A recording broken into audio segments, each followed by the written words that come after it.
तो ये कहानी है एक भक्त और उसके भगवान की। ये कहानी है एक लल्ला मतलब बच्चा और उसकी माँ की। यहाँ लल्ला कोई सामान्य बच्चा नहीं, यहाँ लल्ला है श्री कृष्ण और भक्त है वो माँ। ये कहानी है एक ऐसी औरत की जिसने अपनी पूरी ज़िंदगी भर भगवान श्री कृष्ण को अपने बच्चे की तरह प्यार किया, बच्चे की तरह माना और उनके प्रति आस्था अगाध।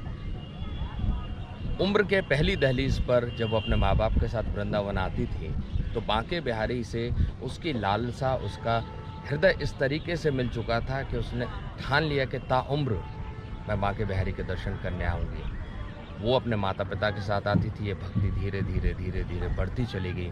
अब चूंकि उस दौर में शादी बड़ी जल्दी होती थी तो उसका विवाह हो गया 16-17 साल की उम्र में दिल्ली के एक व्यापारिक घराने में।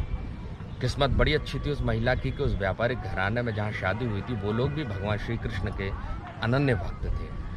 तो उसकी आस्था के दौर को, उसकी श्रद्धा भाव को न किसी ने कभी टोका, न मना किया कि तुम साल में एक बार वृंदावन क्यों जाती हो। तो विश्वास मानिए कि बचपन से लेकर जब तक वो पूरी तरीके से अस्वस्थ नहीं हो गई, साल में एक बार शरद पूर्णिमा को या 2 बार अलग अलग मुहूर्त पर वो वृंदावन अवश्य। बच्चे और माँ के बीच के रिश्ते के होते थे।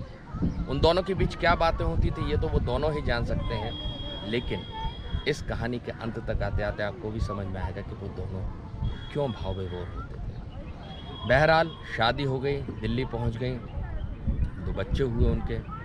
उन दोनों बच्चों को पालन पोषण करते करते भी वो हर साल वृंदावन आती रहीं, पर धीरे धीरे धीरे उनका शरीर अशक्त होने लगा, वो बीमार होने लगे।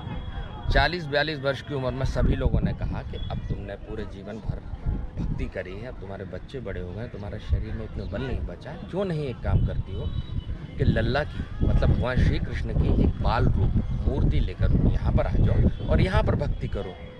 उसने कहा ये आपका सुझाव ठीक है,